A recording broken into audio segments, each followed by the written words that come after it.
Click subscribe to win this Dudek t-shirt. Extra large. Once we hit 1,500 subscribers, I'll send it out to one of the subscribers. Hello and welcome, everybody. This is episode 202, season 5. I cannot believe that we're in season 5 already of this amazing podcast. I believe that we should be coming on live here in just a moment. At least I hope so. Are we live yet, guys? Because we are live. Okay, good. It's always nice to know when we're live, so I'm just not yapping away trying to bleed off some time until we do go live. Well, welcome everybody. It is season 5, episode 202. We got Brian Goff today. He's going to be talking about how the FAA could be regulating our sport really soon because of the Hamas thing. We're going to be talking about a bunch of wings and paramotors and fun stuff. So make sure you stick around. We're going to say hello to everybody in the chat, or actually not in the chat, but our panel here.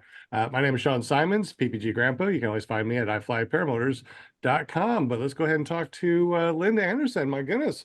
I see you in the background with your hand up still. How you doing, Linda? Good to see you. I know. I love this picture. It's so fun. Yeah, every time we get like, man, I want to fly this and that, and then I look at this picture and then I get all happy again. But welcome everybody. It's Monday night. Thanks for joining us, all my chatters and listeners and watchers and all that stuff. The only place to be is right here on Monday night with us. And if y'all snowed in, you can be snowed in with us. We're going to have a great show tonight. So just sit back and relax. And if you want to be a guest on my show like Brian, just go to paramotorusa.com. It'll take you right to my Facebook page and just say, hey, I want to be on your show. So don't forget to check out my paramotorusa.com website. It's pretty dang cool. So sit back and enjoy. Thanks, everybody. Yay, and the pom-poms too. So this is gonna be really, really interesting tonight. We're actually snowed in over here also. I know that Linda's snowed in. I think Kevin said he's snowed in. I guess we can talk more to Kevin real quick. Kevin, are you snowed in? Welcome to the show. Glad that you're here. This was your weekend to be over here flying too. Yeah, and it snowed and snowed me out. So I'll have to come up with another weekend to come over there. But snowed in, schools are closed for the next 2 days, and it's cold. My kids have been out playing in it, but I've been in the house. I hear you. I don't want to be out there. My dogs want to run out there, but I'm like, I don't have that fur coat like you do. No. But, Kevin, welcome to the show. Glad that you're here. And you are also our new president of the nonprofit Run to the Sky. So thank you, Mr. President. Yes, sir. All right. We got Will Fly from willflyppg.com. What's up, buddy? Hey, man, what's up? And Kevin, that's no excuse. Ah! But I'm bummed. Yeah, that's a good one. No, it's good to be here. No snow in Raleigh. It's supposed to get cold, though. I mean, whatever you're getting your way is apparently heading ours, but I don't think we're going to get any snow.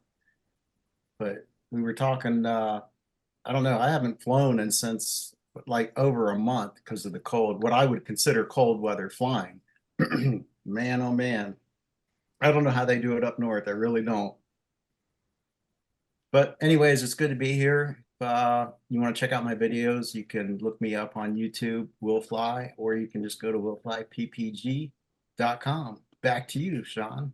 Well, thank you very much. It's always good to come back to me. And we got one more person, Scuba Steve. He has not only is he here on our show on Mondays, but he also has his very own podcast on Fridays, which I think I only went to once. So I'm sorry about that. But tell us a little bit about that, and welcome to the show, buddy. I would tell you about it, but since you don't ever watch it, it really doesn't matter now, does it? Oh. Yeah, I do a show. Sean don't watch it. Who cares? Anybody that wants to see it comes, they come watch. So that's all that matters. We got a couple of flurries this morning. From what I understand, the flurries got bigger, but I went to sleep because we had one of those floater days. We could either take today off or the 19th of February. I was like, no, I'll make it today. So that's what I did. And here we are talking to Mr. Goff. which I swore I heard his name at a fly-in. Now I don't. It may not have been your name. Does he train people? Was it good or bad? It was bad because they were like, "Man, he's such a butthole." I mean, he trains good, but he's a butt. I'm like, well, hey, sometimes you got to be that way to get stuff done. I guess. So, It must not have been Brian. it must not have been okay. Yeah, because this guy is absolutely incredible. Welcome, Brian Okay. Goff, to the show. We definitely appreciate you jumping in here. Sure. Just because, there's not a lot of people that do know you, but you've been flying for an awfully long time. You've been around the sport and you got some inside knowledge of the FAA and the things that are coming out over at the Mac Pair and more cool stuff. But for those of you that don't know Brian, tell us a little bit about yourself and how you got into paramotoring. So I've been flying paramotors for 20 years. This is my 20th year. I've been training for 15. I got into paramotoring. I flew helicopters as a contractor for a long time. And I was in 2 pretty severe crashes, got out of helicopters and kind of just looked for something to get back in the air and got back into paramotoring. And then once I got into paramotoring, just got hooked. Like to go from a twin turbine, 1,800 an hour operation to 93 and AMSOIL. you can't beat it. So I always I love people that would always be like, hey, let's fly out. Like I used to live in Massachusetts and they'd be like, let's fly out to the Cape for lunch. And I'm like, that's a $2,000 cheeseburger that you're going to eat. If you want to split that, I'll be more than happy to fly out there. So I've been doing that. And then I got into through the school that I went to I trained with Michael O'Daniel, which was part of the Eric Dufour crew down in Florida. And Michael, about in 2018? 2018 was killed in Columbia, South America. He was free flying and he got caught up on the side of a mountain. So I trained with Michael for years. I continued to help Michael. And then he kind of encouraged me to get into training. I taught helicopters for a long time and just had no interest in training because I saw the drama and all the crazy Facebook, Instagram stuff that would go on in the paramotor world. And I was like, I had no interest in getting into this. And then I just kept getting sucked into training, and I got to a point where I had 50, 60 people that I had going at a time, and I would do a year school, and it's just never stopped. Every time I walked away from it twice, and within 2 years I was right back in it again. So You walked out of I walked out of training. Yeah, I wrapped up all my students and I decided I wasn't going to do it anymore, and within 2 years I was back to training again. So every time I'll try to get out of it and get away from it, I always get sucked back into it. So we moved to Pennsylvania because we had kids. We're in our mid 40s, and we have a 2-year-old and a 5-year-old, and I had no interest in training. And a guy called me locally that found my information off the website and stuff like that. And he was like, oh, I'm a pilot, I'm this, I'm that. And I was like, I'll meet you at the field, I'll kind of size you up and see what kind of shape you're in. And that was back in the beginning of 2019. It was the spring of 2019, and 265 people later, we're going into another year of training. So that's pretty awesome. Before we go on, oh, Jim's here. Hey, Jim, with your maple syrup smelling money. Glad that you're here, buddy. Anybody on the panel have any questions before I start rattling off any questions, or any questions in the super chat yet? Now the training thing that he's talking about. So he trains paramotor pilots. He's been doing that 15 years, or is that what he's? Yeah, I've been training for 15 years. So I was Paraflight has been. So I registered Paraflight in Northern Virginia, but I was working with Michael O'Daniel under Paramotoring USA, and he was in the DC metro market. So we basically have the DC Northern Virginia market. So we have just under 12 million people that we fish from. So we have 160 acres in Bealton, Virginia. It's called the Flying Circus Aerodrome. So it's actually on Sunday, it's the oldest World War II air show on the planet that still operates. You can Google it. It's called the Flying Circus Aerodrome. It's in Bealton, Virginia. I'm in Virginia, but where are you? I'm on the east. I'm right by Virginia Beach, basically. Gotcha. Yeah. So I worked with the Navy down there. We were in Sandbridge. We did a lot of stuff up at Oceana, Sandbridge, and Orange. I think it's Orange Airport. It's north. Like, you know, Blackwater Road. Yeah. Yeah, it's just off of Blackwater Road. Okay. Cool. Yeah. All There's right. no. I know a lot of people want to probably know about this regulation of our rules and regulations that we have, especially since that Hamas thing. It sounds like you got a couple of insights of what could be coming around. Can you tell us a little bit about that?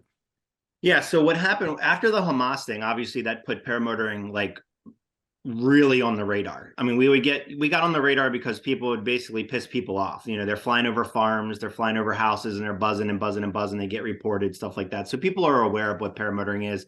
Obviously, with the Tucker, you know, community, he has exploded the awareness of what we do and the sport and stuff like that. So, and then the Hamas thing happened. And so the military has been involved with paramotoring for quite a while. So when the Hamas thing happened, that kind of put the capabilities of the paramotoring world on the radar as far as what you could do with a paramotor. So the talks that it's kind of like a drone, basically like a drone certification. There's going to be like a test that you'll do online. It's not going to be anything that you're doing formally with an inspector or instructor or anything like that. It's just going to be something that's kind of be an online course. But to me, what I'm gathering is what they're more interested in is getting your name, your birth date, your social to run you through the system to make sure that you don't have any affiliations with any organizations that they're going to be concerned about that are going to red flag you.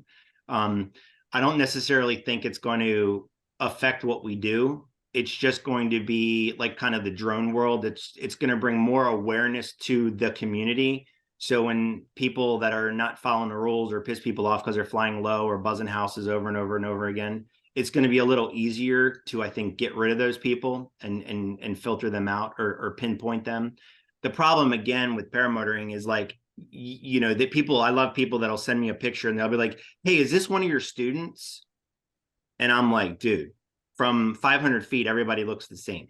Like it doesn't matter what motor you're on, you can't see the person. So that's the other thing. Are they going to make us put like an N identifier on our wings so they can tell who it is in the air from the ground?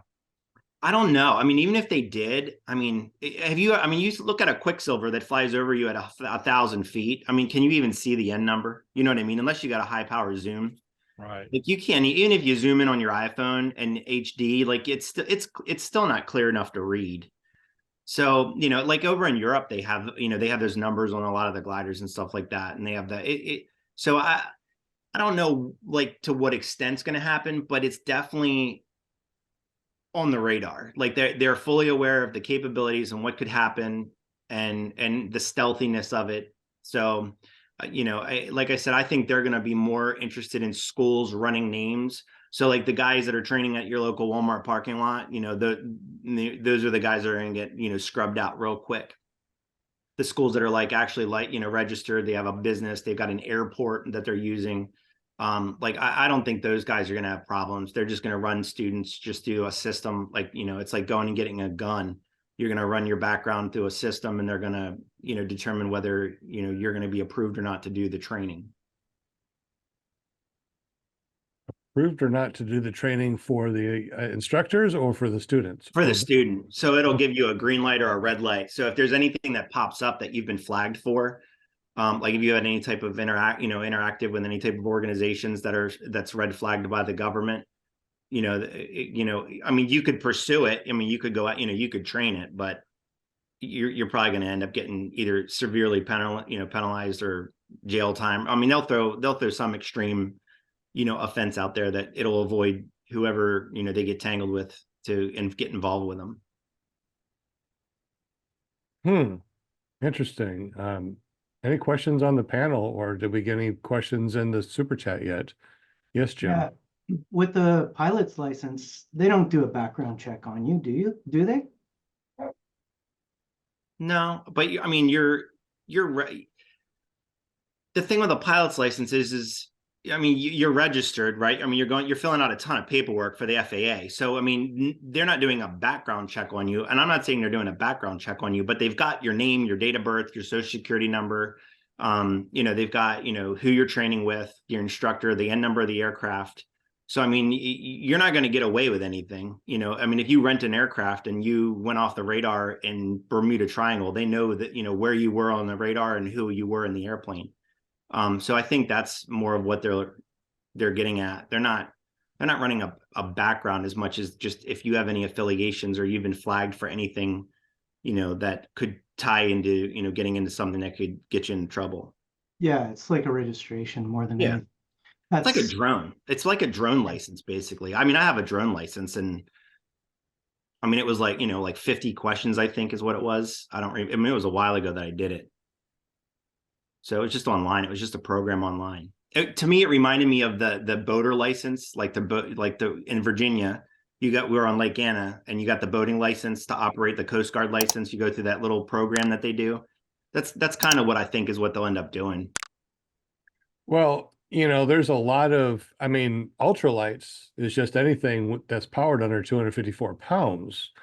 So, you know, you can have fixed wing ultralights, you know, you can have PPCs and PP, you know, Gs, you can have, you know, anything that flies under 254 pounds, including I've seen some, you know, that even are drone-ish, right? Where you can sit down and got a bunch of drone propellers. It kind of looks like a huge drone.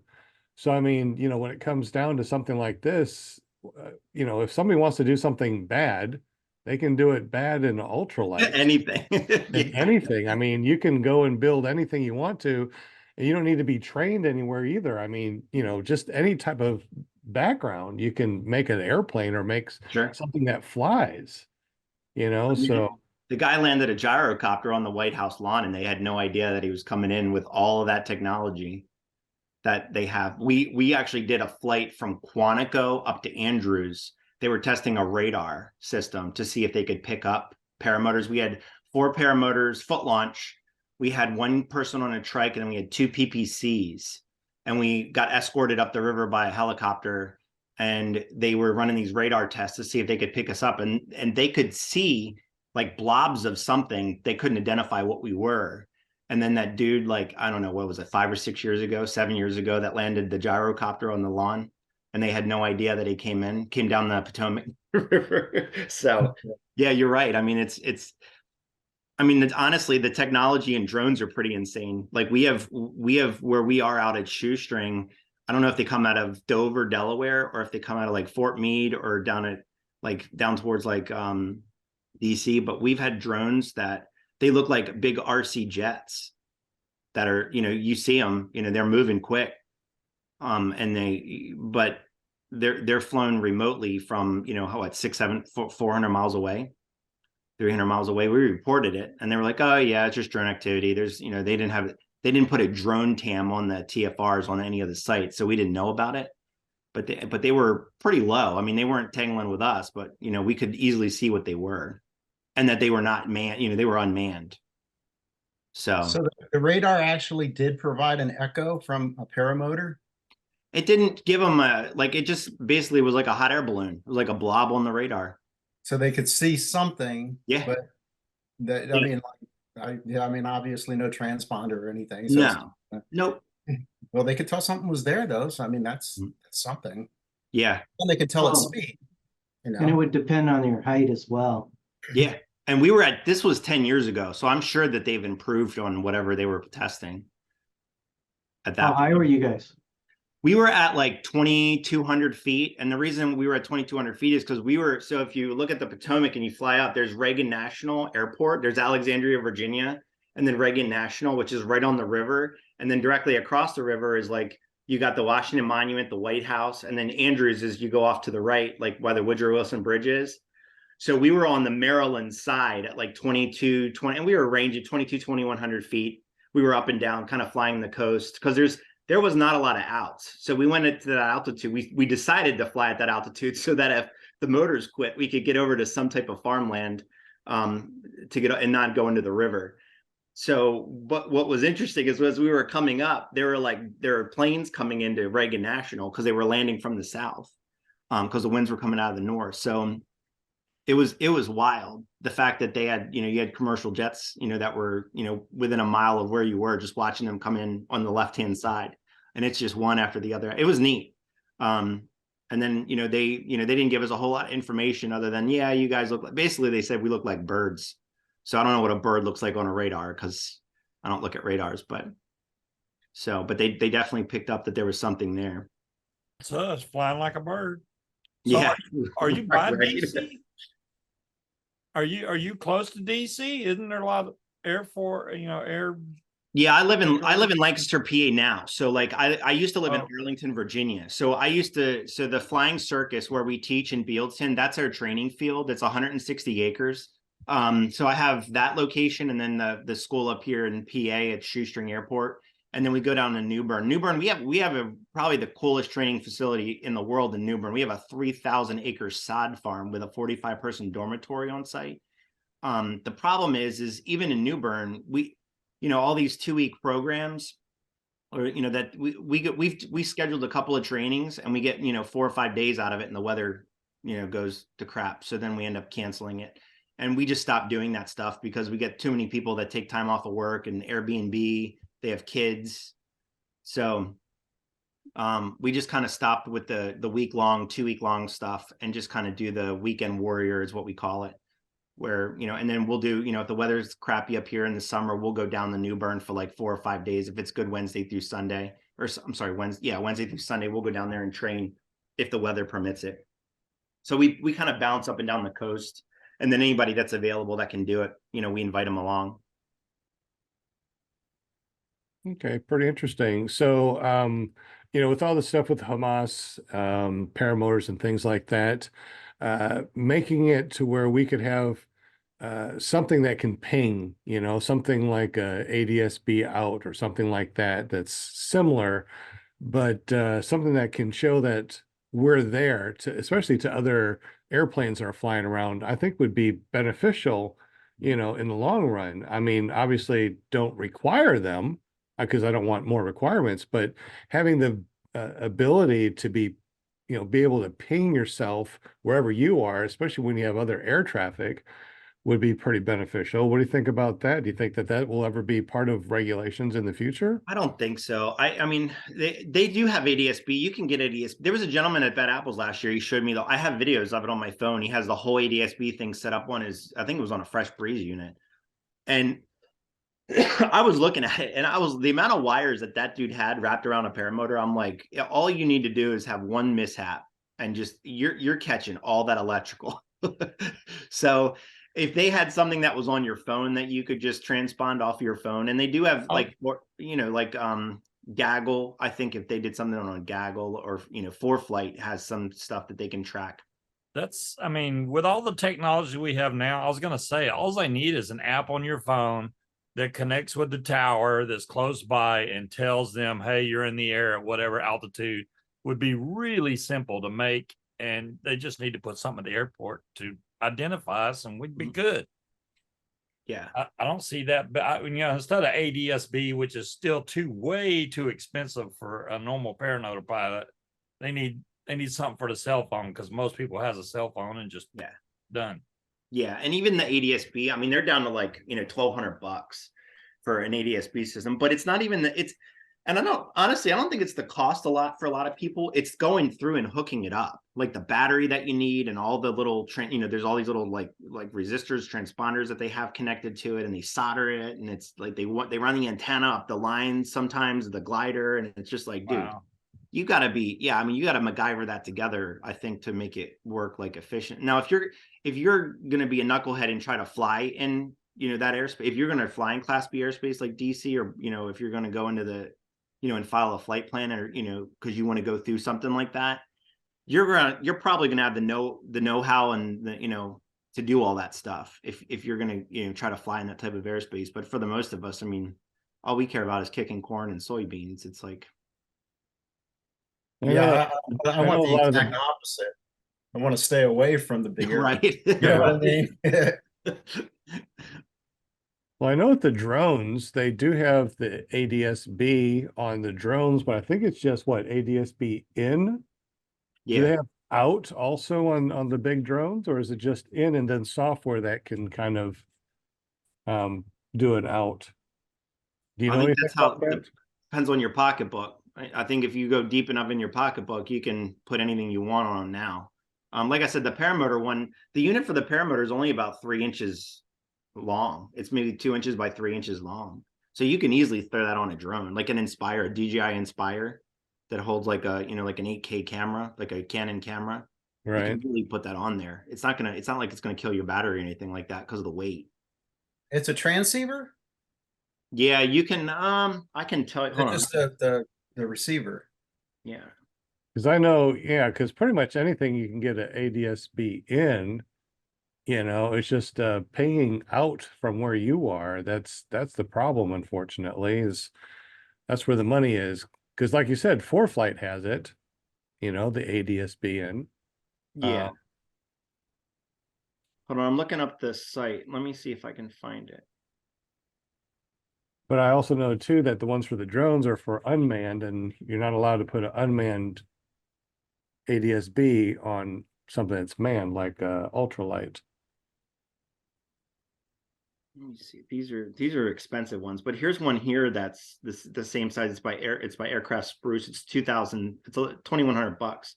It's tail beacon nav light ADS-B out TSO transponder. It's two by 4. That's how big it is. 2 inches by 4 inches. It's super small. Yeah, and if they got something that's like that you can plug in and charge up, I mean, we're only out there flying for maybe 3 hours max, Yeah.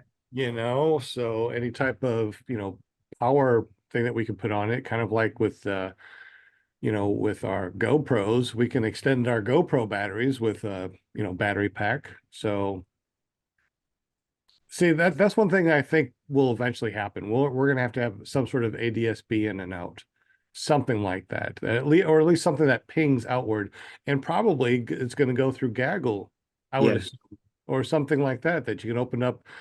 Well, Gaggle's very popular. Already now you can see where other airplanes are in your vicinity. It's helped me out, saved me a bunch of times. Yeah, I love Gaggle. The thing that I found, we were at Purdon's fly-in, and we flew a lot of hours at Purdon's fly-in. And the thing about Gaggle is it worked about 50% of the time. Like it would just fall off. Like it would just stop and it would never reconnect again unless I looked my phone out and started it back up again.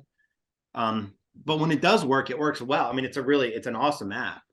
So, and even when we fly local here, I would say maybe 50 to 60% of the time it's good, and then it just stops working, and then it just doesn't reconnect. So like PPG Flyer, stuff like that, like I find if that gets disconnected, it reconnects, and there's a gap where it left off, and then where you started back up again, and it records that information. But my Gaggle stuff, it lost everything in that window that it shut from where it shut off until we landed. Or I Yeah. started it back up. I think Gaggle gets confused when there's a lot of pilots in the air Yeah. and they're on the same group, because I've never have any troubles with Gaggle except if I go to a fly-in. Yeah. And see, we always have like 40, like in October, we had like 42 people show up where we were flying at. So, and that's the last time that I used it, and it dropped, it recorded for about 30 minutes, and we were all in one group going in all the same direction because we did like a 50-mile cross country. And then about 20-30 minutes in, it stopped. But that makes sense. You're right. That's every time that I've been Bad Apples, Purdon's, out at Moe's, the circus, that's when it always stops.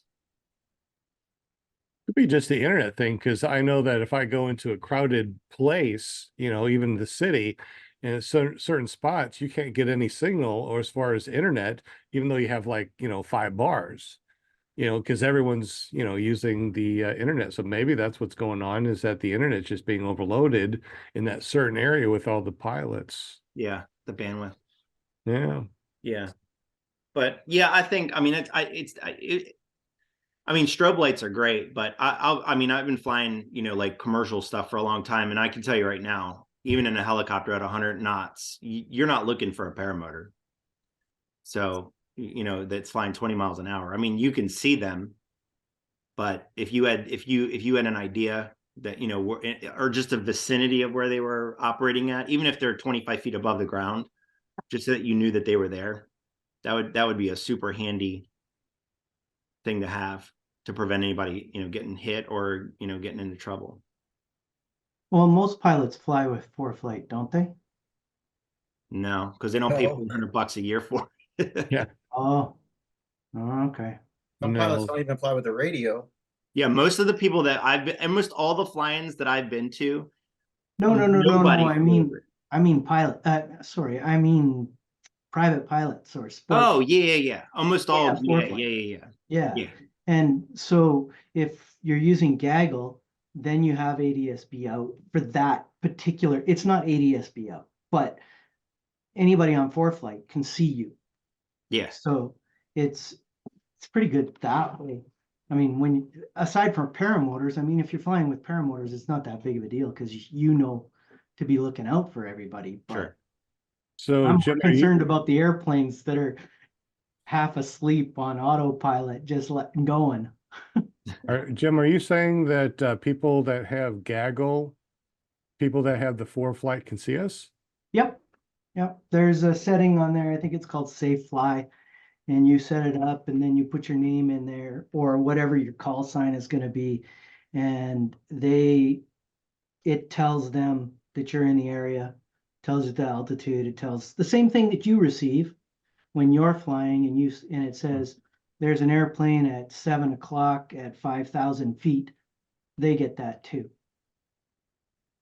Yeah, we had, so an example, I love, so what are the Xola, why am I drawing a blank? What are the helmets? The Navolo helmets and like the Icaro and all that stuff. I used to use that stuff and, train with that stuff for years. And then I went to, when the Sky Cowboy came out with the bows, the A20 and the A30 helmets set up, I had a bunch of A20s from the R44. So I took the A20s and I threw them on those helmets. And it's crazy. I've been flying with those Bose helmets now for about a year and a half, and I will never go back to another one of those helmets. But what's cool about it is not only are you plugged into your GA radio, but I am plugged into my phone, so I can hear what's going on through gaggle I have ForeFlight. So with the last time it wasn't October, it was probably back in like September. We took off and we were flying towards the Susquehanna River, and there was a King Air that actually saw my gaggle and radioed to me on air frequency. And we were chatting and he literally called me and he's like, yeah, I'm coming up. I'll be coming up from your right-hand side. And as I turned and looked, he was probably almost eye level with me. I was like, it was almost a brown trail moment out to the river, but I climbed up above him because I didn't want to get stuck in that rotor wash. But that was so they can see the gaggle if you have that setting set up. So they would have to, You might have want to to have the put the setting. steps, Jim, to how to do that for people. Yeah. Well, I'll take a look on here. I think it's in settings. So you're saying that we on Gaggle have to turn on a setting for people that have ForeFlight to be able to see us? Yeah. Yeah, it's called Okay. Safe Sky. If you go into settings and then you go into recorder settings and you scroll down, it'll say integrations and there's a Safe Sky. And where do you find that? Under what? Okay, I'll start again here. So you go into Gaggle, then you Uh-huh. go to Profile, which is Profile. down in the bottom right corner. Gotcha. Then you go to the gear up in the top right corner, Okay. and then you scroll. Then you go to recorder settings, Recorder settings. Okay. and then you scroll down, Uh-huh. and you'll see Safe Sky. Okay. Safe Sky. You go to that, you can enable it, you can set up a call sign, and then you can also put privacy mode in there. Okay. Yeah, I already have that enabled. Is that just enabled by No, default? we did that on the show last year sometime. Okay. What is that other one I see under Safe Sky? I see GDL90. What's that? I have never looked into that. Okay. Because that was not enabled and I haven't seen that before, but I do Well, remember I think that's new. the integrations. So It's got I a guess- radio next to it. So what are those those orange things that you used to be able to buy at like REI, that if you're in an emergency, you take it hiking, climbing, they just transpond. Like if something happens, if if you're flying and all of a sudden you just immediately like abrupt stop or you have an impact, it sends out the, you know what I'm talking about? It sends out like the frequency to like a rescue response. Yeah, I don't know what it's Well, called. Gaggle has something similar to that, where it texts or calls Yeah. the number. I've never tried it out, but it's And pretty then neat. in that same screen, that setting screen, if you go to Bluetooth devices, so that's if you have that Bose, if you're flying with that Bose or you have a Navola with the Bluetooth, you just connect it to the Bluetooth. So that way, so as when I key my 122.9, my GA frequency that I'm talking to all the people that I'm flying with, if they scan, they'll hear us chattering, and then that little gaggle, my little Paraflight LLC call sign pops up, and it shows them that and they obviously know you're an ultralight because I have a little glider, you know what I mean? It's a little paraglider that's like a little picture. If they got that, depending on the settings they have set up on the screen that they're looking at, but most people fly with an iPad. So Mhm. You're talking about the Spot X, the satellite communicator. yeah, So your communication setup, okay, it ties in with the GA radio and it ties in with your phone, Mhm. right? So that means you could listen to music if you I wanted can, to. yeah. So I can put on Amazon. So typically cell phone, like Amazon Music, we have Spotify and Amazon. It's good to like 1,000 feet, and then you just lose the signal. So the GPS is always locked in on the phone, but 1,000 feet is when I lose cell phone signal almost every single time. Hmm. So it works up to 1,000 feet. And the cool part with those Bose is everything can be Bluetooth into it. So like Gaggle's Bluetooth into it. And then I've got I can have music Bluetooth into it, and then my radio connector, but I also have the ability to audio jack a connector. If you go to skycowboy.com, I think it's Sky Cowboy USA. He's a retired veteran. He's actually in Stafford, Virginia. That's where the helmet is with the Bose. He's doing the A30s now too. The A30s just have a little bit better ASS noise canceling than the A20s do, but I'm deaf, like 30% deaf, so I don't need any more noise canceling. Okay, so it includes the Bose, because I mean Bose has the best freaking noise canceling around. Yeah, yeah. It's go to Sky Cowboy. You want me to go get it? I can show it to you. Yeah, I'm looking at it. Yeah, pull up Sky Cowboy, whatever manufacturing or whatever it is. It'll come up. Aviation, Sky Cowboy Aviation. I looked for that GDL 90. It looks like it's a ADS-B. It's on the screen right now, so I don't know what that is. Oh, is that what from Gaggle? Yeah, That says it said 4,000 port 4,000. right. Man, you got to be a member of the rich and famous to get one of these. These things are expensive. What does that thing cost? Unless I'm seeing $2,375. Go ahead and put that on the screen if you want to. I might be looking at the wrong thing. Okay. You talking about the helmet?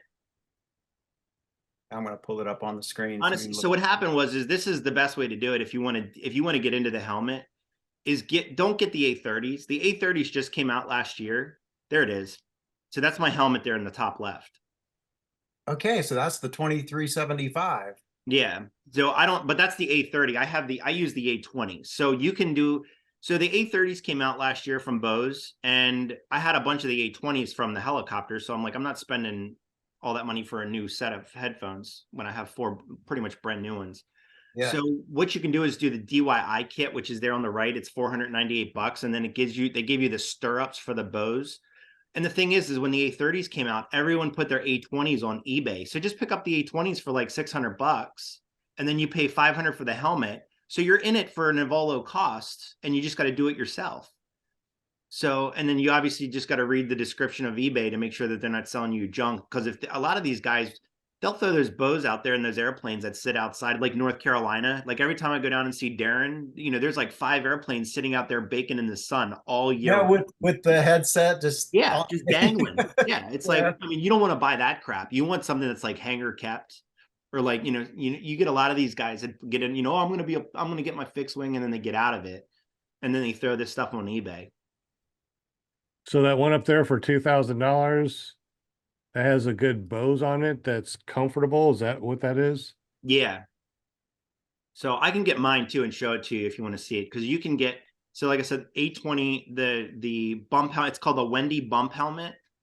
And then you can get the GoPro mount that goes right onto it. And then if you get the really thick pads, it goes over your ear completely. And the ANS noise canceling, I'll be honest, because like I said, I'm about 20% deaf in each ear from flying for all the years that I've been flying. And I was out with the guys at my field, and I was in front of them, but we were kind of taking off, like all kind of spread out like a baseball diamond. And I didn't hear the three guys behind me take off when I had that on with my music going. I turned around to look, and I was like, hey, guys, and they were gone. I was like, where'd you guys go? And they were like, oh, we took off like 2 minutes ago. So I never heard anything. I've still got sticker shock over there. I mean, I was ready to buy that freaking thing, and I saw the price. I'm like, holy crap! Even the good deal sounds like a lot of money to me. If I Yeah. Will, if I don't know if I'm going to make it to any fly-ins this year, just because we have a lot of stuff going on. But if I get down there, I have 2 of the Bose. I converted 2 of my A20s into Bose. I'll let you fly with it one time, and I'm telling you, it is a game changer. Really? Oh yeah, like you can connect your phone, your music, and everything to it, and just the community. You know, if you talk to anybody when you're up there, it is amazing. Yeah. Well, we've talked about this ad nauseum. I mean, as far as, good communication, and it's not a volume issue, it's a clarity issue, Yeah. when Yeah. people are speaking.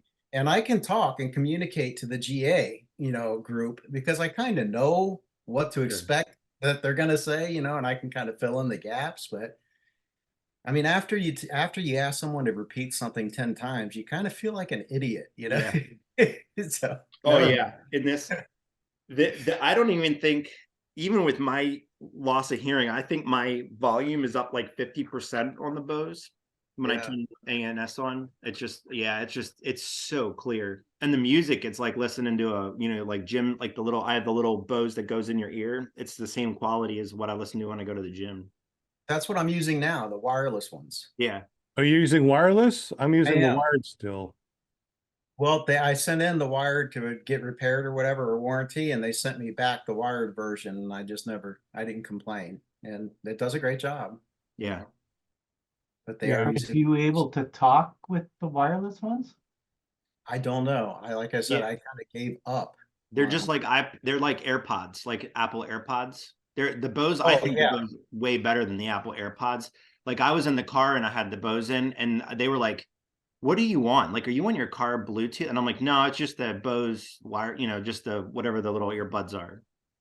Yeah, but now when I'm flying, I can't talk on it. Which is why I got the wired, because the wires that comes down, that's the microphone. I just put some foam around it, and there I can talk with my Bose on. Yeah, Mhm. so there is actually Yeah. a site in California that if you can put, I have it on there. It's this little leather sleeve that goes over the boom, and it's for ultralight flying without a windscreen. So I had a little bit of air because it's so sensitive, it picks up everything. So I had a little bit of air noise picked up, and then in the mic when I would talk, if we were like, because there were like maybe 8 or 9 of us that we flew in Indiana. We were out at Richard Turner's fly-in, and we all were on Bluetooth. We just called each other, Mhm. and they were like, "Man, somebody you could hear the noise, the air noise."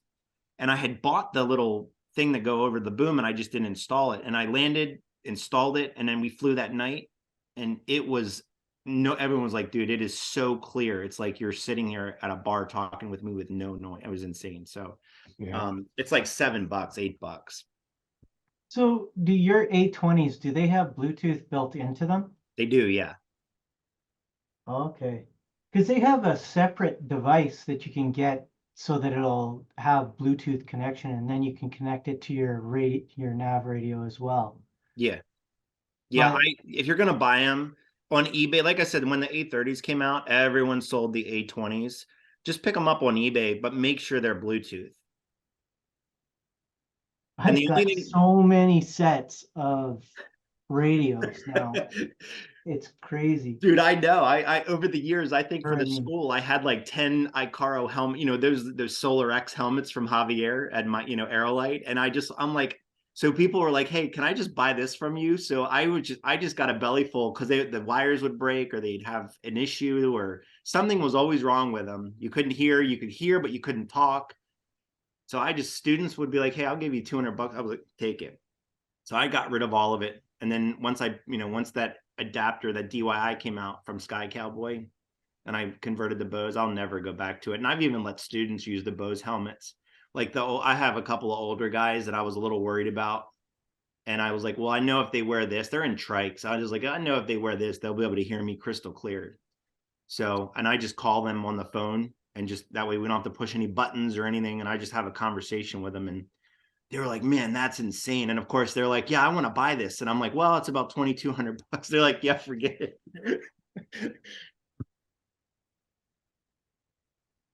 Oh, you know what? You know what was what I've been looking at for my. I'm gonna get eventually. I'll get another helmet, but I was looking at the tactical helmets. That's what I have. Yeah. Yeah, so that's basically it, right? Where you Yeah. can You want me add to go get it? Yeah, Let me show it to you. Hold on a second. I'll go get it. that would be really cool. You know what I'm talking about, Sean? The tactical helmets, like they Yeah, use. I think Kevin bought one. Kevin, tell us about that technical one, and don't forget to unmute. Kevin, Yeah. don't forget to I thought I unmute. pushed the button. Sorry. Yeah, I want to. I found one on. It's called Hard Headed Veterans. They've got some pretty good bump helmets that aren't quite as expensive as your windy helmets that he was talking about. Maybe $100 less or so. I think I ended up spending about $230 maybe. So it's comfortable. I like it. So this is it's a Wendy bump helmet. It's a tactical helmet, so you can buy it at any store. The only thing that I will tell you, so it's just a regular. That's the. Oh yeah. Okay, so you bought the helmet and then you added the Bose to it. Yeah, right? and then what you need is these stirrups. So see these little plastic stirrups right here? Yep. These guys? That's what you need. So that's the part of the DYI kit. And you don't need to use Bose. You can use Clark's. You can use there's a bunch of decent headsets out there. They're just, to me, I think Bose is definitely the best clarity. And it's the same connection that we use on the Icaro helmets. So, I mean, you don't even need to buy one of these helmets. You could just buy the Bose, buy the DYI stirrups for $75 from his site, and take your Icaro helmet and put the Bose right on your current helmet. Because it's the same connection that we use on the Icaro or the Navolo helmets. Yeah. But I mean, what makes the tactical helmet so useful is can you turn it? It's got the there's the square plate.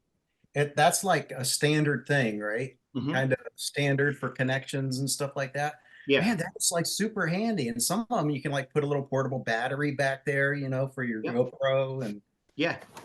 And then you can, I have the visor. And then this, I have the, I mean, not that any of you guys are doing this stuff, but I mean, I'll fly with the NVGs, and that's where my NVGs go, the night vision. So you just take off the GoPro and put the NVG adapter on there. Man, that is too cool. I mean, to me, it seems like if I had to do it all over again, I mean, the Icaro is a great helmet, but I mean, it's kind of hard to attach certain things to it when it's like all curved. You know what I mean? It's like, and you don't have the good seal, with the tape and stuff. But So where's the Bluetooth on that? It's built into the radio. There's the brain. So this is the Bose brain. So my only complaint that I will tell you is the wire is super long, and then the Bose brain that it goes into. So I have to feed it through my chest harness where my radio is, and then I kind of feed it back through, and I connect it to my torque strap, and then I connect it into the radio. That's the only complaint I have is if I do I have a foot launch a Parajet, a Mav Max XL that I do tandems on. I've got the tandem set up with it. And it's a great unit to do tandems with it. But when the passengers run, their elbows sometimes will hit the buckles, the connecting buckles, these guys, and they bump the wires loose. And on one of my flights, I actually broke the GA adapter that goes into the radio because the cable came out and it's long. And it actually got caught on my knee, and I ripped the GA connectors out of the radio. And it shorted the wire out, and of course that's like $100 to replace. So, and it was just an instructional flight. I was taking the dude up, ended up costing me $150 to repair all the pins and stuff. Ouch. Yeah, right. Yeah, There's- that was my problem too. I got one that's called a UFQ. And it makes any aviation headset into Bluetooth setup.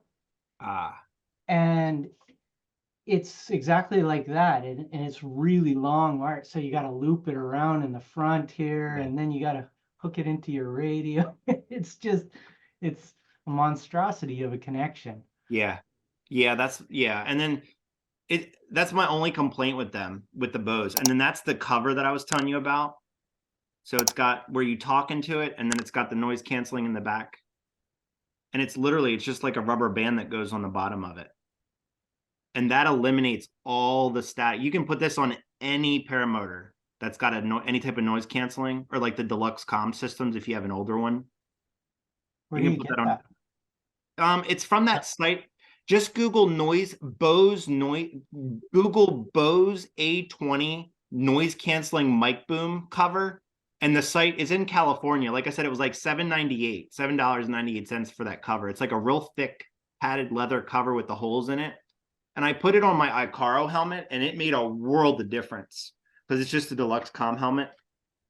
Are those better than Dead Cats? I've never used those. Well, or the foamy thing, that. Yeah. Oh, yeah. I ripped the foamy thing off and just put this on there, and it eliminates so much more of the static noise when you communicate. Actually, that's some good information right there, and even I can afford $8. Yeah, and having a big You dead know. cat in front of you when you're flying, other than keeping you No. really warm, right? Wow, I'm really warm right now, but I can't see. Yeah, if you like traffic and you're like between 10 o'clock and 2 o'clock, I'm sorry, I'm not gonna be able to see you. Dead cat. Maybe a power line, right there. I gotta be careful about those things. Sean told you guys about that last week. What, Yeah. not being able to see with the mask on? Yeah, Oh Yeah. yeah. Yeah. that was crazy. So anyways, tell us about your school, and you have different you have the different wings and different paramotors, and you said a lot of people have questions about that. So what Yeah. are some of the things that you have, and what are some of the questions that people have been asking you? So gliders. So there's a couple of things with gliders that I have confirmed with MacPara, and this.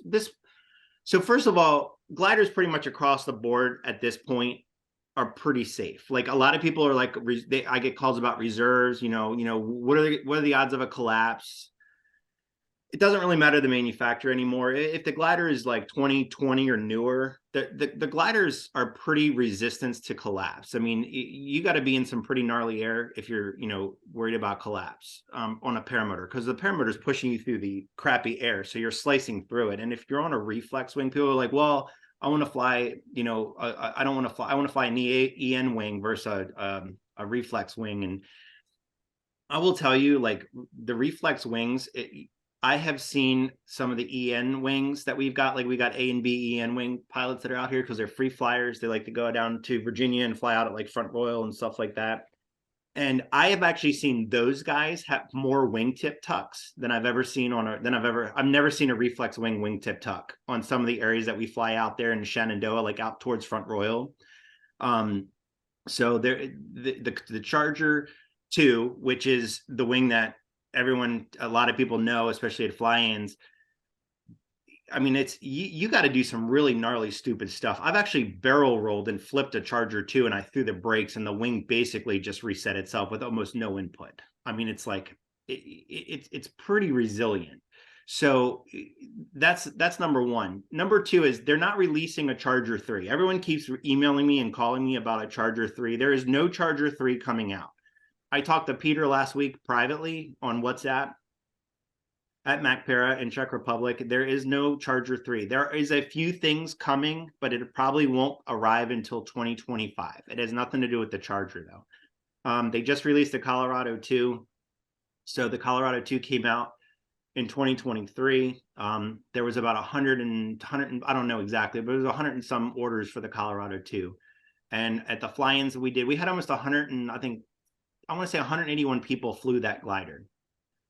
We had a bunch of demos. We had them out all over the country, and everyone wanted me to like send them a demo. And it's like, you understand, like people don't understand that, like I pay for all this. Like I am not sending a $4,000 glider for you to just shred. And I'm telling you, I have sent some wings out as demos and I've gotten them back with a check. And they're like, just fill in whatever it costs to repair it. And I'm like, dude, like that money, I have to, that comes out of my pocket. So if when we have those events and we have all, we had almost every size available at a lot of these events. If you just weren't able to get up to an event, I'm sorry. Like I just, you're talking like, $40,000 to put, these gliders out in the country. And then there's no insurance for this stuff. And then, people are in the desert, they drag it through the dirt, the brush, cactus. I had a wing came back that had cactus briars in it, like spikes in it. So the Colorado 2 is a huge hit. They are not releasing a Charger 3. Everyone keeps telling me they're going to release a Charger 3. I'm like, that's false information. They do have some paramotor stuff in the works, but not for 2024. They did release a Verve, which is a free flight wing. It's an ENC wing. It's a little bit sportier than the Elan. And that apparently the couple of orders that have gone out, people absolutely love that wing. I have a guy right now down in Columbia, South America, flying the Elan 3, and he was like, this wing is insane. So I'm not a big free flyer. I've done free flying, but I can't really speak, a whole lot about the free flying world because I just don't fly that product. Motor maintenance.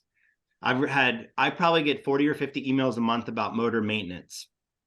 So every time that you fly, so at the end of the day, and I'm not talking about you fly in the morning and then you fly at evening. I'm talking about you fly in the morning, you fly in the evening, or you fly during the day if you're at the beach, or if you're out there like some of the guys that fly all day long.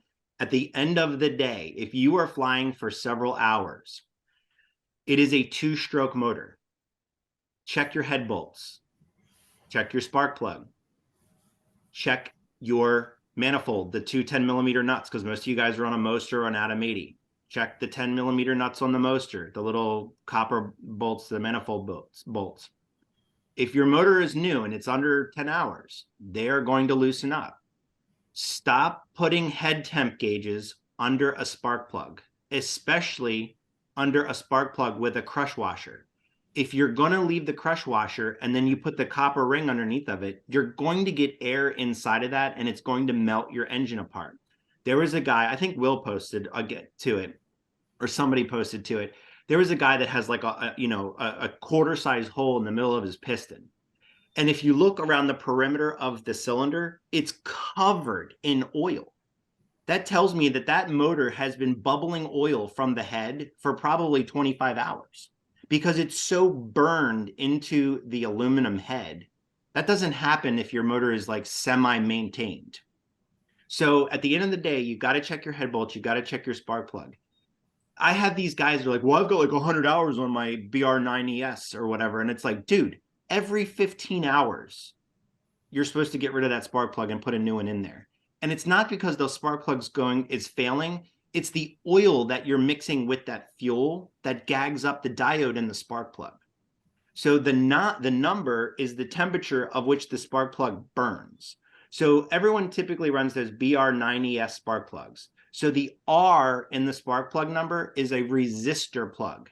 So if you have a resistor plug and you have a resistor plug cap and you can't communicate, it's because the two R's create the radio frequency static that is in the frequency of the band of the radio that does not let you communicate or hear.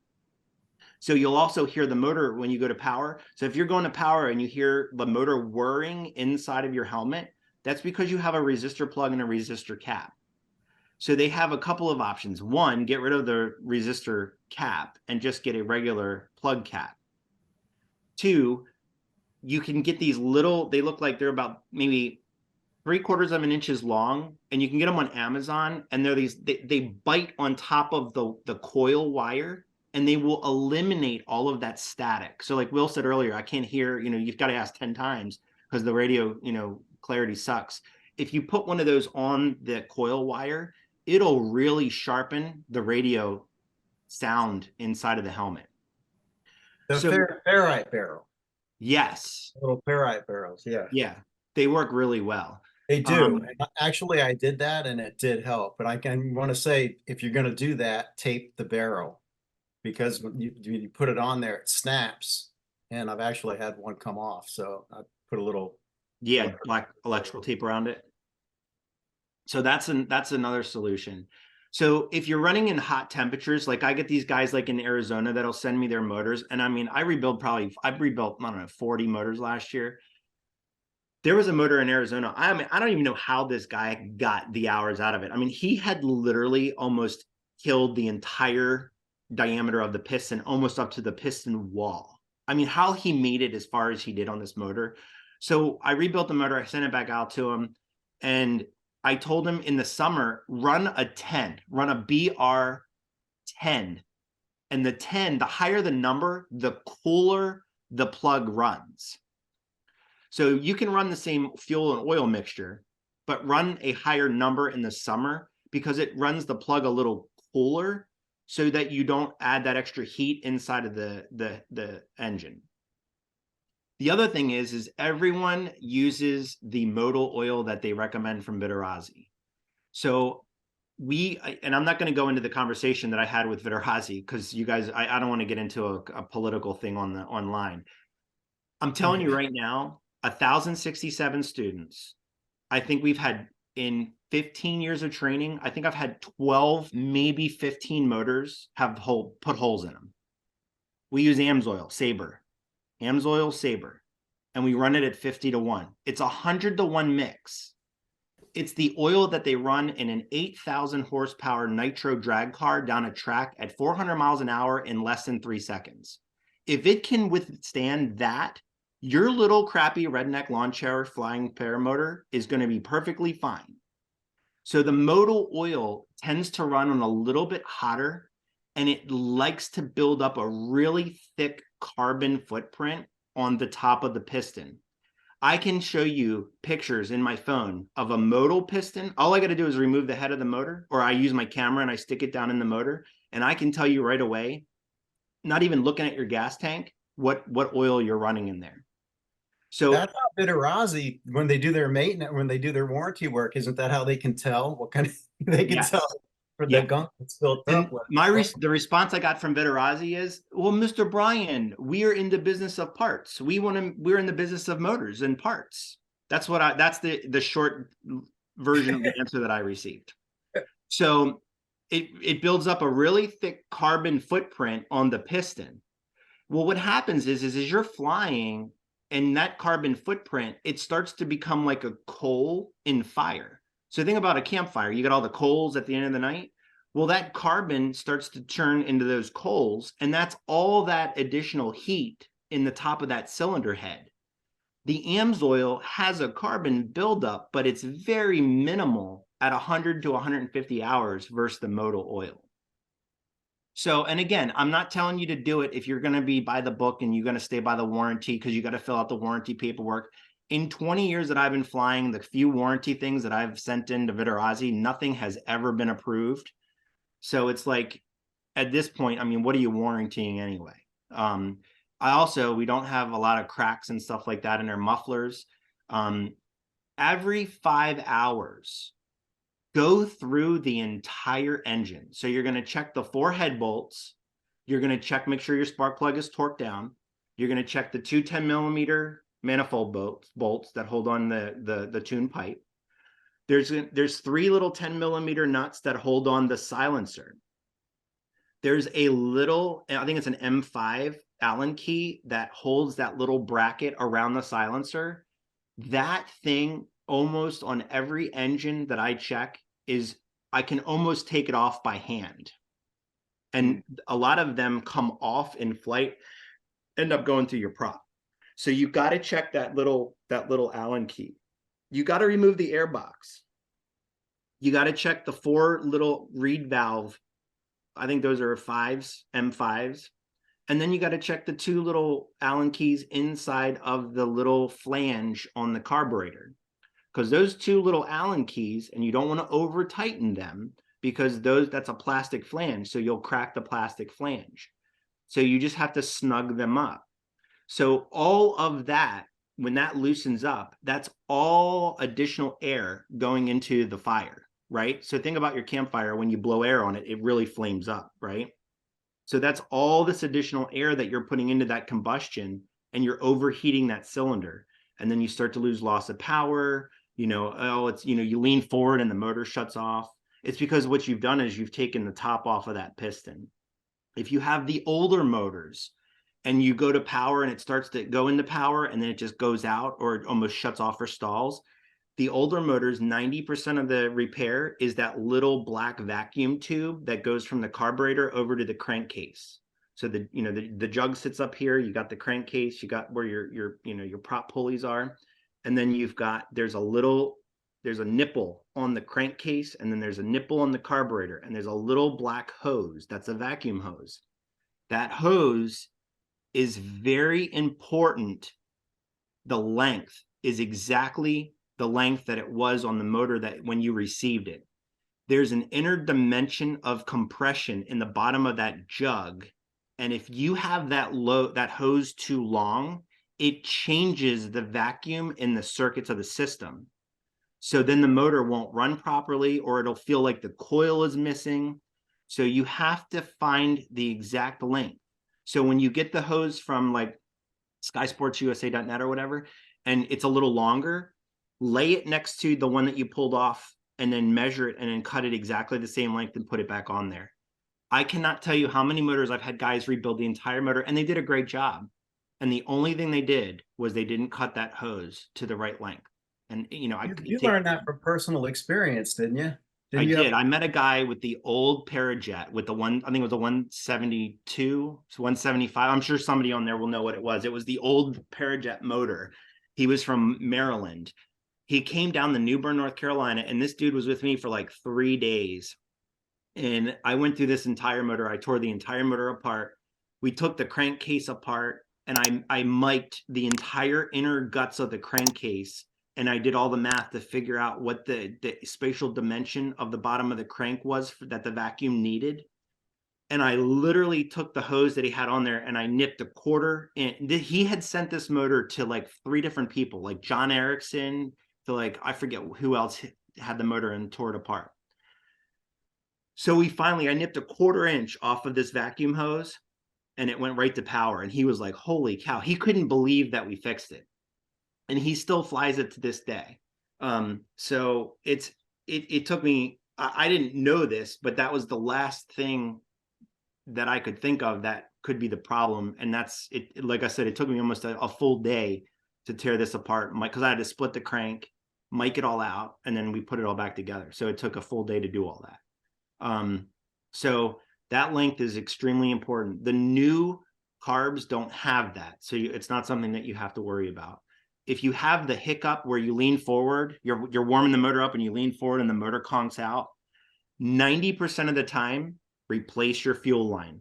Replace the fuel line in the gas tank and then from the tank up to the carburetor.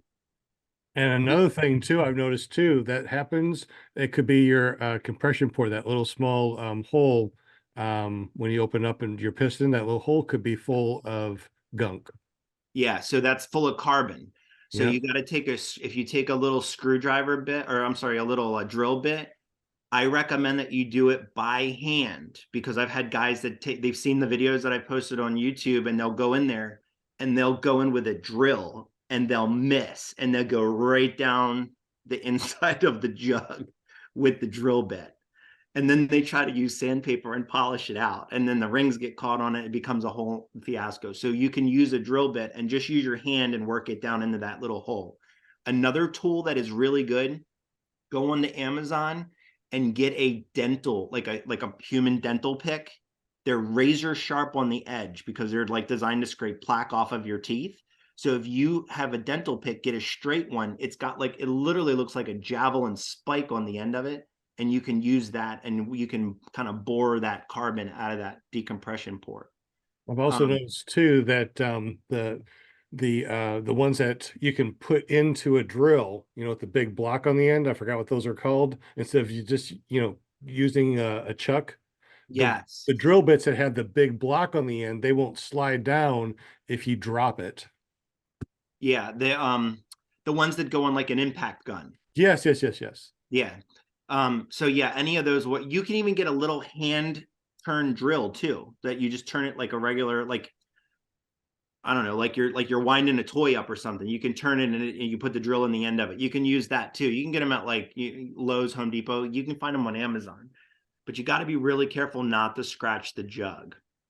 So 5 hours, you're going to do your head bolts. Head bolts are number one, spark plug. You're going to check your reed valves, the 4 little reed valve screws. You're going to check the 2 screws that are inside of the little flange on the top, the plastic flange in the carburetor. You're going to check your 3 silencer bolts, your 2 manifold bolts, and then the M5 or M6 or whatever it is that holds the bracket, that holds the silencer in place and keeps it from rattling. So that is your 5-hour maintenance every time, and you need to log it. So if you fly with Gaggle, it logs it for you. If you fly with PPG Flyer, it logs it for you. But if you stick to that and you keep your RPMs, so when you run the motor, you have your high jet and your low jet. You don't need to mess with the needle settings. The only thing that you typically need to mess with is the idle setting.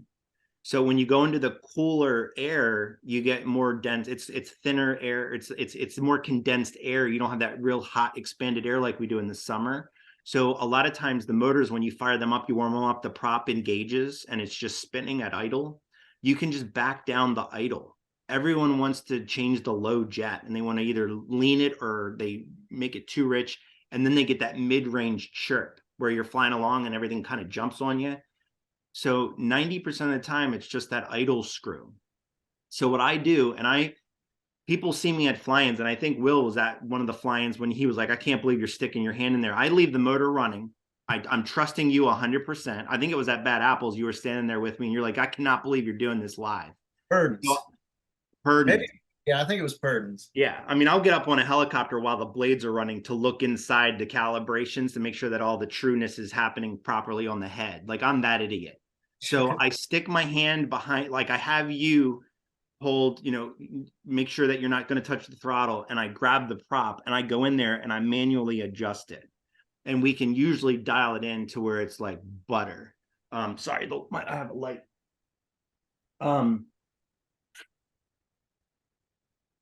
So you can get it dialed in to where it's like perfectly smooth all the way through the power band from idle all the way up. So what I do is I want to turn that idle screw in to the props engaging after the motor is above 150 degrees Fahrenheit. And then I back it down until the motor is running at a high idle, but it's not engaging the prop. At that point, stop. That's where you want it. So if you bring that idle down real low, and I hear a lot of fly-ins where the motor's like barely running and it's pumping out a ton of smoke, you're just loading up that piston with carbon because you got so much, you have you don't have it running high enough. But B, the motor is vibrating like crazy. And that is where all those stress fractures come in those exhaust pipes that you guys complained about, that my exhaust broke after 10 hours or 20 hours. So, and then the carbon buildup that you're talking about in the port, the jug port, when you're running real low like that, you're not getting that real clean burn. That's when that jug carbon compression port gets really built up, and you got to go in there after like 40 or 50 hours and clean it out. So if it's running at a high RPM, the prop's not engaging, that's where you want it, which is, to me, it's like 2350, 2400 is about where the RPM is on the Moster 185. Atom 80s are a little different. They're a little higher because it's a smaller engine. Yeah, usually when I replace my spark plug, I'll pull the head anyway, because those little gaskets on the head, I can take them on and off a couple times during the year, and I don't have to worry about replacing them. So I take them off and I clean out the port, and I even clean off the piston head, replace my spark plug every 15 hours. I'm with you. I don't have any problems with burnt pistons or anything like that. Yeah. Yeah, there you go. I And think like we had some I think we have some questions also in the super chat. Will? You had Paul Marzano wanted to know if you wanted to run a CHT and you didn't put the sensor in the Yes. So spark plug. this is what you're going to do. And guys, I don't know what happened with the manufacturer, because I used to be able to get these things for like 35 bucks. And then now they're like 50, 60, $75. I got that new Mad Max and I ordered the new CHT and it was like $82. And I was like, holy crap. So I don't know what the deal is with them, but when you order the head temp, the TTO or Trail Tech or whatever you're getting, don't get the 14 mil or whatever for the spark plug. What you're going to do is get the little copper piece that looks like this that goes around where it normally would go in a spark plug. You want to get a 10 millimeter. And then as you're looking at the head on the Moster, so what you're going to do is you don't ever want to put a head temp gauge on the exhaust side, because the exhaust side is like 1,000 degrees when that combustion is coming out right at the manifold. And you get this ridiculously high number and you're like, oh my God, I'm burning my piston. You're not burning anything up. You just have the exhaust temp, the CHC on the wrong side. What you want to do is as you're looking at the motor, so the propeller's right at your chest, and then the pilot's in front of you, you're going to put it on the head bolt that's closest to the pilot on the carburetor side. So you're going to take that little 10 millimeter off, and they are one-time use nuts, by the way. That is in the manual. Those little copper nuts, everyone uses them multiple times, but they are one-time use locking nuts on the head. So you remove that one nut, and you're going to put that little 10 millimeter CHT probe on there, and you're going to torque it right back down to wherever your spec is. Now, when you fly, within the first 5 to 10 hours, that nut is always going to loosen up until that settles back in. So you got to retorque those head bolts every time that you fly, at least for the first 10 to 15 hours, before you notice that you don't have to do it anymore, because it will have expanded and contracted enough that you don't have to do it anymore because it'll lock in. Then you can go to your 5-hour maintenance routine. So that's the head bolt that you put the CHT on, and it's a 10 millimeter. And then you just run the wire down your throttle, or you put it wherever you want to put it. The problem is, what's that? How close would the reading be? I mean, compared to, it seems like if it's on the outside, it would be, less. Yeah. So all you have to do, so what we did was we ran it, and then we used an infrared gun to test it. I used an infrared gun. It's a Snap one that we used to run on test turbine gases. And it was within 20 degrees at the highest temperature. So if it's saying that it's at like 298, add 20 degrees to it just to play it safe. So you're like, let's say you're running if it's at 300, you're running 330. So my motors, even doing tandems, and I'm 6'1", 200 pounds, and I'm taking up 260 pound foot launch guys, my motor never gets over 365 degrees. Not even on takeoff. Everyone's like, oh, I get it to like 400 on takeoff. Well, I don't know what you got going on there, but that's not normal. So, because I've taken up some bubbas and I've never had my motor go over maybe maybe one time my max one was like 362, 365, but that's it. Do you use the shrouds? I do use a shroud, and the shroud that I recommend, do not use the Vittorazzi shrouds. Use the Marty Hathaway shrouds. Marty is going to kill me because he does this for fun because he's retired, but friend him on Facebook. Tell him that Brian Goff sent you his way. I don't care. You can inundate him. He charges like $100 and something for these shrouds. His shrouds run 20 to 50 degrees cooler than the Vittorazzi shrouds. And I don't know. It's just the way he did the scoop. The way he did the scoop. You know what I'm talking about? Yeah, I use one of his. It's good stuff. Yeah.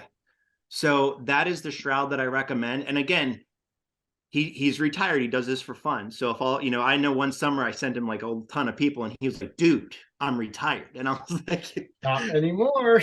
Yeah, right. So, but his stuff works amazing.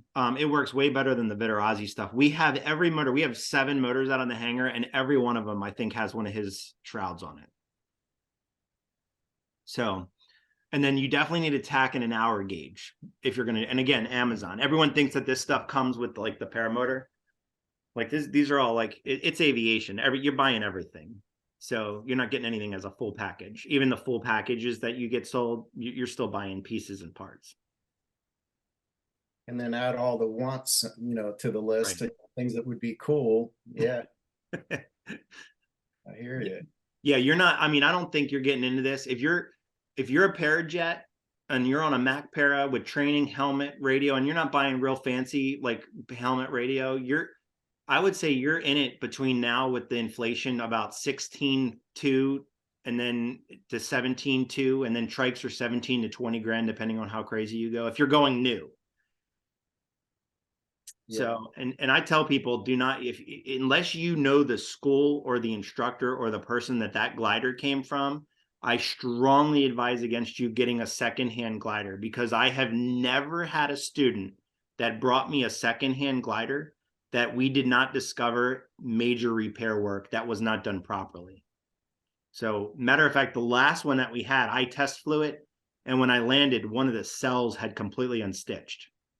Ooh, Wow. Yeah. that sounds like a home repair job there. Yeah. It was with like their Singer sewing machine. Yeah.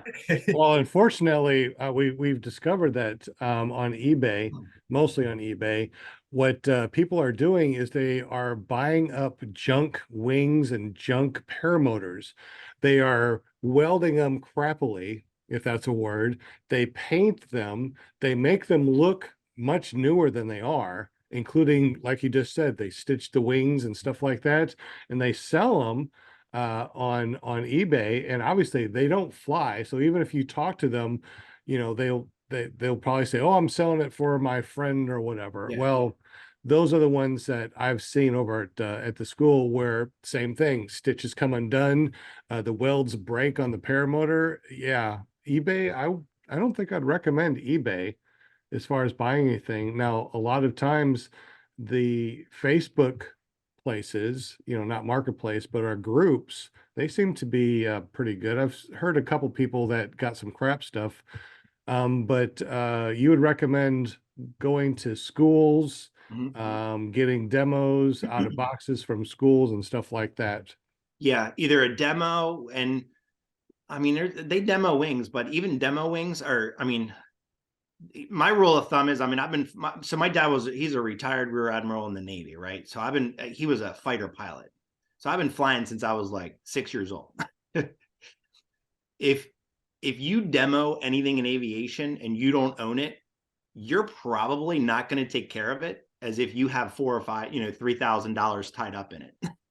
So if you buy a demo wing, you're probably going to get a lot of holes or little tears because it's drug across the ground.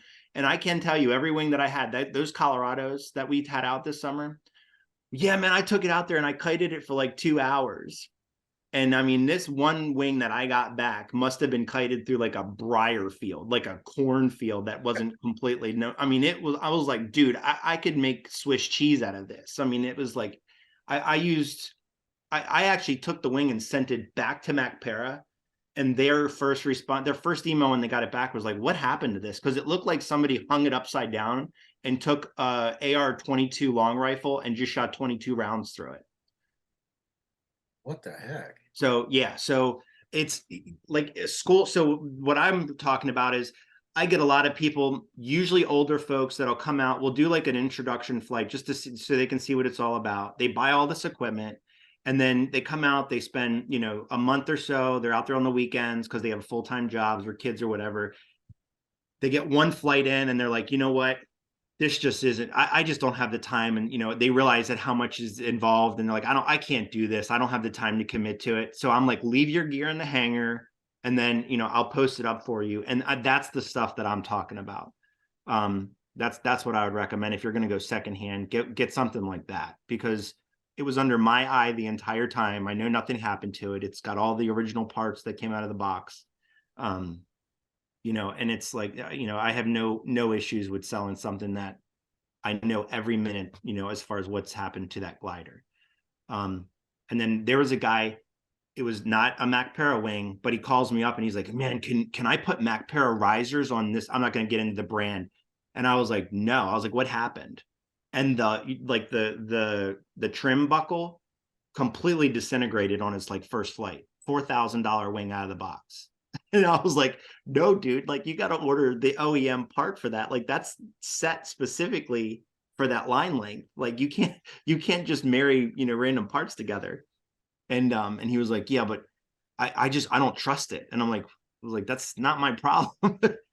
So he wanted to order a Mac Para riser set to put on another brand wing because the trim buckle disintegrated on like his first or second flight or something like that. Wow. Yeah. Oh yeah, I got stories. I mean, I'm not going to get into it with the political because I don't want to start a Facebook war. But Oh yeah. No names, obviously, Yeah. but understanding what people are going through is the way to go. So yeah, not mentioning names or gliders and stuff. What are some of the things that have happened over the time that you've been doing this where like you said, student come in and the buckle disintegrated? I mean, what other stories do you have, and what are the, and how do you fix something like that, or how do you make sure that something like that doesn't happen? so, well, I can't speak for the manufacturer. So it's like, so I will tell you that Mac Paragliders, and this is something that I mentioned on Will's show back, it was like a year ago, Will, almost, like 9 months ago. All the Mac Para stuff is hand stitched. It is test flown before I receive it. And if you have a trike or a motor, I tell them, hey, this guy's on a Maverick Sport, or this guy's on a Maverick XL or whatever. And they usually set your brake lines up. There's very few, like I had one gentleman in Florida that he's on a trike and he ordered a Colorado too, and the lines were all out of whack. And I don't know if I don't know if it was something that they did or he did, or they just didn't do it at the factory. That's the only glider that I've had in the 3 years that I took over the Mac Para that was off. And he took it to Eric Dufour, and Eric Dufour fixed it right away. It was super easy, but he was a trike guy. But there's so many trike variables, right? Do you have high hang point? Are you low hang point? Are you on an ABM? Are you on a fixed seat? So like when you tell them this information, I don't know or exactly what you're flying unless you send me a picture. So that's one thing about the manufacturers. These other manufacturers don't do that. They're not hand stitched. They're just cranked out. So I've seen the triangular malleons, that's what they're called, malleons, literally just open up. Like that's where your lines are attached to. Like they've ordered malleons from me. I've had 2 or 3 rescue, like Civ people order the rescue reserve. So people will just use like these little malleons that they got with the reserve that they get from the factory. And they're super tiny. They're really thin metal. So a rescue malleon, a reserve malleon for a reserve that fits underneath your harness where the Velcro straps are, they're pretty beefy. Because if you think about it, if you're free falling and you throw that reserve, I mean, that's going to pop and open and it's going to stop you like a parachute, right? So it's pretty abrupt.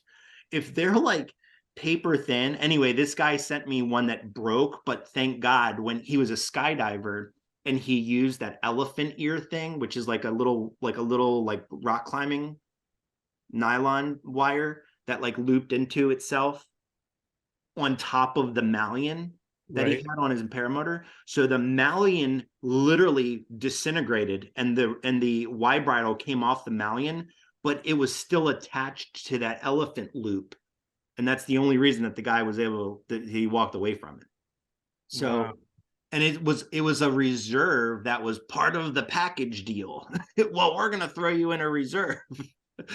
So you'd be like, oh, yay. Oh, yeah. Right. It's like, that was a $500. Yeah. So anyway, those are like the things that I've seen this year. A handful of malleons. There's a couple of gliders that have like the plastic. There's like these snaps that go into them. Have you ever seen them? Mm-mm. Like inside the malleons or quick links? Yeah. So you got the malleon, right? And then there's like a plastic piece that holds it all together. And the plastic pieces have failed. Yeah, actually, yeah, I do know what you're talking about. It's like a clear plastic piece. Yeah. Okay, I know what you're talking about. So again, it's like, I mean, we're getting to the point where people are jumping from like beginner, like, just flying flight and level. And what people don't understand is a lot of these gliders that they're doing these hard aggressive maneuvers on are not all designed for that type of flying. You can buy a glider that's designed for that, but that's not a lot of what's going on, because people are buying things, they're getting really comfortable, they start to get ballsy, and they're not on a glider that's like in aircraft world, we call it, we stress the aircraft to handle. So an F-18 has a stress level to hold up to a certain Mach, right? The Apache helicopter, the Red Bull with the titanium blades that goes inverted, the helicopter, those aircraft are stressed to handle those forces. Well, those gliders that you guys are on are typically not handled. They're not designed to handle those forces. So you have to purchase the glider to match what kind of flying style that you're doing. You can't. And also your swing arms too. I've seen some people do some crazy stuff and they bent Yeah. their swing arms or their Jesus bolts break. So, one of the big things too is that my first year of flying, I flew 350 hours on my first Roadster, and I went through 2 different SIV clinics, and my lines were so stretched within that first year that I had to get brand new lines put in. So that's another thing too, the line stretch. This was the Kevlar, but not the Dyneema. Yeah. So, what do you recommend? I mean, if you are going to do something that's going to put a lot more G's on, what are some, I guess, paramotors and wings that can handle those type of stresses? So backing up to your line question or your line comment. So this is from Mac Para. This is from Peter, the guy that designs all the wings at Mac Para. This is a universal statement. This isn't, it is not specific to Mac Para. So I asked Peter, I'm like, what is, because people were complaining to me about like, wow, a full line set is really expensive. And I'm like, well, what are you comparing that to? Because if I'm teaching you to fly an R44 at $500 an hour and you're going to get 20 hours out of that, and then after you get signed off, you get your solo, you're renting that for $440 an hour, right? And then, how many hours you're going to fly. Let's say you fly 10 hours. So you got $4,000 wrapped up in that. A, you don't own the helicopter. B, you're filling it up with low lead 100 for $300 or $400 every time. So I'm like, you're flying this glider for 100 to 150 hours and you're spending $500 or $600 to replace all the lines. So how are you complaining that that's expensive? Because you can't do that in a helicopter or a Cessna and spend $500 or $600. We had a Piper Matrix. Our last annual before we sold it was $25,000. That's like you going and getting your car, done, your car inspected and your exhaust emissions at your local mechanic.